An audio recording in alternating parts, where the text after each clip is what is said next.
साल भर में सबसे प्यारा होता है एक दिन, 100 दुआएं दे रहा दिल तुमको आज के दिन। आइए हम सब मिलकर हार्दिक शुभकामनाओं के साथ मनाएं भाजपा युवा नेता मोहित यादव का जन्मदिन। तारीख 5 जुलाई 2023, समय प्रातः 10 बजे, स्थान मेला मैदान, भट्टी रोड, बहरोड। जनता का सच्चा हितैषी, आपके प्यार और आशीर्वाद का सच्चा हकदार, आपका अपना युवा भाजपा नेता मोहित यादव, पूर्व भाजपा प्रत्याशी, विधानसभा बहरोड। नमस्कार, मैं हूं संदीप शर्मा। आप देख रहे हैं एसकेएस खबर। एसकेएस खबर में आपका स्वागत है। शुरू करते हैं आज की मुख्य खबरें। अनेकों धर्म को मानने वाले लोग हैं संसार में, अनेकों समाज हैं। उन सब को अगर कोई साथ लेकर चल सकता है तो सनातन संस्कृति चल सकती है। इसलिए हमको आवश्यकता है कि आज हम अपने इस देश के लिए काम करें ताकि हमारा देश पूरे संसार को एक परिवार के स्वरूप में लेकर आगे बढ़ सके, पूरे संसार के अंदर शांति की स्थापना कर सके, पूरे संसार के अंदर सद्भाव और प्रेम की स्थापना कर सके। इस प्रकार से अपने भारत को हम सबको मिलकर आगे बढ़ाना है। बंधुओं, ज़्यादा लंबी चौड़ी बात नहीं, लेकिन वर्तमान समय में जो ये कांग्रेस सरकार राजस्थान में जो राज कर रही है, कहने को तो दुनिया के लोग इसको कांग्रेस सरकार कहते होंगे, लेकिन मेरी नज़र में ये मुगलिया सरकार है।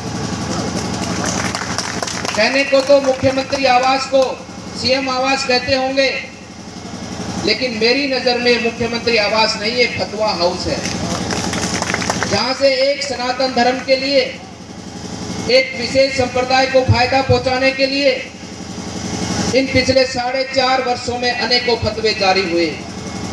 कभी हमारी धार्मिक यात्राओं पर प्रतिबंध लगाना हो, कभी हमारे समाज के सम्मान के उत्थान के कार्यक्रमों को आगे बढ़ाने के लिए हमारी स्वच्छ रूप से मांगे हो। लेकिन जिस प्रकार से इस कांग्रेस सरकार ने तुष्टीकरण की राजनीति को राजस्थान में जो बढ़ावा दिया है, उसके जीते जागते उदाहरण अनेकों हम सबको देखने को मिले हैं। आप याद करो उदयपुर की घटना, कन्हैया की, सरेआम उसको मार दिया गया, सरेआम मार दिया गया। आज तक उसके अपराधियों को कांग्रेस सरकार सजा नहीं दिला पाई। जयपुर बम ब्लास्ट के अपराधियों को फांसी के तख्ते पर नहीं चढ़ा पाई, वो बरी हो गए। क्या हुआ, किस कारण हुआ? क्योंकि इनकी नीति ही ऐसी है, ये नहीं चाहते। कन्हैया की हत्यारों को आज तक हत्या उनको सजा नहीं दिला पाए। दूसरी तरफ जो गोकशी करते हैं, पीछे अलवर के पड़ोस के अंदर, भरतपुर के अंदर आपने घटना सुनी होगी, कुछ गो तस्करों को किसी ने मार दिया। उनके खिलाफ 10 मुकदमे हैं। खुद मुख्यमंत्री वहां उनके घर पर जाता है और पूरे राजस्थान में नहीं, पूरे अलवर के अंदर, चाहे मुख बंदिर बच्ची का बलात्कार हो, चाहे धर्मा जोगी की हत्या हो, चाहे तिजारा के अंदर हमारे एससी भाई की हत्या हो, अनेकों हत्याएं हुई। आज तक उनको 1 लाख से अधिक भी मुआवजा नहीं मिला। लेकिन वहां पर जाकर उस एक विशेष संप्रदाय के लोगों को जो गो तस्करी करते थे, उनको 15 लाख रुपए ये गहलोत जी देकर आए। ये कैसी राजनीति है? आज राजस्थान को जिस प्रकार से इन लोगों ने, जो राजस्थान की छवि पूरे देश और दुनिया के अंदर अतिथि देव भव के नाम से जानी जाती है, वीरों की भूमि के नाम से जानी जाती है। आपने कल का अखबार पढ़ा होगा, दैनिक भास्कर का, उसमें अपराध के आंकड़े देखे होंगे। अपहरण, डकैती, फिरौती, बलात्कार, किस प्रकार से अलवर की घटनाएं 2-2 एसपी के होते हुए। क्योंकि ये सरकार जनता की सेवा के लिए नहीं है, तो अपने निजी स्वार्थों की प्राप्ति के लिए लोग सत्ता में बैठे हैं। इन लोगों ने तो अपनी सत्ता को अपना निजी स्वार्थ मान लिया है। बस मेरी कुर्सी न जाए, चाहे राजस्थान बिक जाए, नीलाम हो जाए, बर्बाद हो जाए, कोई फर्क नहीं पड़ता। एक एक आदमी के, राजस्थान के एक एक बच्चे को इन गहलोत जी ने सबको गिरवी रख दिया, सबको कर्जदार बना दिया है। इस गहलोत सत्ता का लोभी है, ये जनता का सेवक नहीं है। ये जिस प्रकार से अपराध, गुंडागर्दी हर स्तर पर राजस्थान में इस समय पर जो बढ़ी है, मेरे को तो नहीं पता, लेकिन बुजुर्ग बोलते हैं 1948 से लेकर वर्तमान समय तक अनेकों चुनाव और अनेकों राजनेता हम लोगों ने देखे हैं, सरकारें देखी।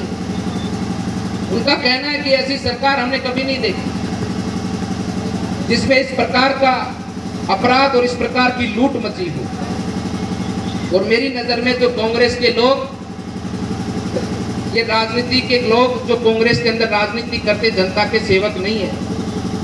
एक तरह से तो गुंडे होते हैं, गुंडों के ऊपर होता गुंडों का माफिया।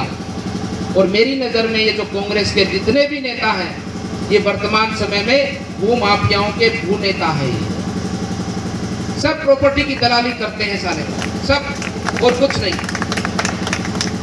प्रॉपर्टी के धंधों में लिप्त हैं सारे के सारे। शाम को कमरे में बैठकर टेबल पर बंटवारा करते कि ये प्लॉट मेरा, ये प्लॉट तेरा, तू मुझको कितना देगा, मैं तेरे को इतना दूंगा। ये क्या आप नहीं जानते? हम क्यों ऐसे लोगों को सत्ता पर बैठाते हैं? राजनीति के अंदर उसी व्यक्ति का काम रहता है जो जनता की सेवा करता है। राजनीति सेवा का धर्म है और हम सबको ज्ञान होना चाहिए कि उसी व्यक्ति को सत्ता की कुर्सी पर बैठाएं जिसका धर्म, कर्म और एक ही भाव हो, एक ही उद्देश्य हो, केवल और केवल जनता की सेवा। इन लोगों ने इस राजस्थान को प्लॉटिंग में बांट दिया है। अवैध रूप से जमीनों का अलॉटमेंट करना, अवैध रूप से खानों का अलॉटमेंट करना, अपनी सत्ता को बचाने के लिए विधायकों को खुली छूट दे देना, जो मर्जी करो, जैसा मर्जी करो, कोई तुम्हें पूछने वाला नहीं। इतना भ्रष्टाचार इन लोगों ने किया है, कोई इनके खिलाफ जांच आगे नहीं बढ़ती है। लेकिन चिंता मत करो, चिंता मत करो, तुम्हारी जगह तुम्हारे घरों में नहीं, तुम्हारी जगह जेल के अंदर है और हम साबित करके दिखाएंगे। जेलों में तुमको बैठाएंगे, जेलों में तुमको बैठाएंगे और तुम्हारी आने वाली उम्र जेलों के अंदर कटने वाली। इस मेरी बात को लिख लेना, याद कर लेना। ये राजस्थान की जनता मन बना चुकी है, जनता को सब स्पष्ट है। क्या तुम जाते जाते आने के समय तुमने लोगों को लूटा कर्जा माफी के नाम पर, अब जाने के समय पर फिर लोगों के वोट लूटने के लिए तुम जो जिस प्रकार से झूठ की दुकान खोलकर बैठे हो, ये जनता सब समझती है और सब जानती है। जनता से बड़ा विद्वान कोई नहीं है संसार के अंदर। आपको बनाने वाली जनता है, आपको उठाने वाली जनता है, आपको गिराने वाली जनता है। आप जनता को मूर्ख बनाने की सोच रहे हो कि हम जनता को इस तरह से उस तरह से गुमराह कर देंगे, लेकिन ये वर्तमान भारत वो भारत नहीं है। ये वर्तमान भारत आज अपनी आंखों में सपना लेकर बैठा है और इस वर्तमान भारत का वर्तमान जागरूक मतदाता आज समझता है कि कौन व्यक्ति, कौन संगठन जनता के लिए काम करता है। आजादी के 75 सालों तक अधिकतम समय कांग्रेस ने राज किया और मैं दावे के साथ कह सकता हूं, क्या गरीब के घर में ये बिजली पहुंचा?